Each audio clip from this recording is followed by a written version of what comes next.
भगवान विष्णु जी और माता लक्ष्मी जी की कथा। एक बार भगवान विष्णु जी शेषनाग पर बैठे बैठे बोर हो गए। उन्होंने धरती पर घूमने का विचार मन में किया। वैसे भी कई साल बीत गए थे धरती पर आए हुए और वह अपनी यात्रा की तैयारी में लग गए। स्वामी को तैयार होता देख माता लक्ष्मी जी ने पूछा, आज सुबह सुबह कहाँ जाने के लिए तैयार हो रहे हैं? विष्णु जी ने कहा, हे लक्ष्मी, मैं धरती लोक पर घूमने जा रहा हूँ। तो कुछ सोचकर लक्ष्मी माँ ने कहा, हे देव, क्या मैं भी आपके साथ चल सकती हूँ? भगवान विष्णु ने 2 पल सोचा, फिर एक शर्त पर कहा, एक शर्त पर तुम मेरे साथ चल सकती हो। तुम धरती पर पहुंचकर उत्तर दिशा की ओर बिल्कुल मत देखना। इसके साथ ही माता लक्ष्मी हाँ कह के अपनी मनवा ली और सुबह सुबह माँ लक्ष्मी और भगवान विष्णु धरती पर पहुंच गए। अभी सूर्य देवता निकल ही रहे थे। रात बरसात होकर हटी ही थी, चारों ओर हरियाली ही थी। उस समय चारों ओर बहुत शांति थी और धरती बहुत ही सुंदर दिख रही थी और माँ लक्ष्मी मंत्रमुग्ध होकर धरती को देख रही थी और भूल गई कि पति को क्या वचन देकर आई हैं और चारों ओर देखती हुई कब उत्तर दिशा की ओर देखने लगी पता ही नहीं चला। उत्तर दिशा में माँ लक्ष्मी जी को एक बहुत ही सुंदर बगीचा नजर आया और उस तरफ से भीनी भीनी खुशबू आ रही थी और बहुत ही सुंदर सुंदर फूल भी खिले थे। यह एक फूलों का खेत था और माँ लक्ष्मी जी बिना सोचे समझे उस खेत में गई और एक सुंदर सा फूल तोड़ ले आई। लेकिन यह क्या, जब माँ लक्ष्मी भगवान विष्णु जी के पास आई तो भगवान विष्णु जी की आंखों में आंसू थे और भगवान विष्णु जी ने माँ लक्ष्मी जी से कहा, कभी भी किसी से बिना पूछे उसका कुछ भी नहीं लेना चाहिए और साथ ही अपना वचन भी याद दिलाया। माँ लक्ष्मी जी को अपनी भूल का पता चला तो उन्होंने भगवान विष्णु से इस भूल की क्षमा मांगी। तो भगवान विष्णु जी ने कहा, तुमने जो भूल की है उसकी सज़ा तुम्हें ज़रूर मिलेगी। जिस माली के खेत से तुमने बिना पूछे फूल तोड़ा है यह एक प्रकार की चोरी है, इसलिए अब तुम 3 साल तक माली के घर में दासी बनकर रहो। उसके बाद मैं तुम्हें बैकुंठ में वापस बुलाऊंगा। माँ लक्ष्मी जी ने चुपचाप सर झुकाकर हाँ कर दी और माँ लक्ष्मी जी एक गरीब औरत का रूप धारण करके उस खेत के मालिक के घर गई। घर क्या एक झोपड़ा ही था और मालिक का नाम माधव था। माधव की बीवी 2 बेटे और 3 बेटियां थी।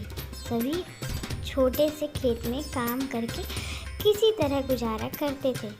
माँ लक्ष्मी जी जब एक साधारण गरीब औरत बनकर जब माधव की झोपड़ी पर गई तो माधव ने पूछा, बहन तुम कौन हो और इस समय तुम्हें क्या चाहिए? तब माँ लक्ष्मी जी ने कहा, मैं एक गरीब औरत हूँ, मेरी देखभाल करने वाला कोई नहीं है। मैंने कई दिनों से खाना भी नहीं खाया है, मुझे कोई भी काम दे दो, साथ में मैं तुम्हारे घर का काम भी कर दिया करूँगी।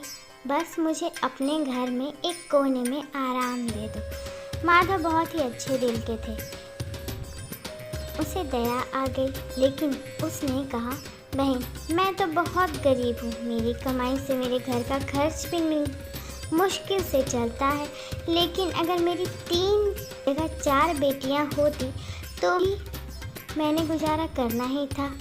अगर तुम मेरी बेटी बनकर जैसा रूखा सूखा हम खाते हैं वैसा उसमें खुश रह सकती हो तो बेटी अंदर आ जाओ। माधव ने माँ लक्ष्मी जी को अपने झोपड़े में शरण दे दी और माँ लक्ष्मी जी 3 साल उस माधव के घर पर नौकरानी बनकर रही।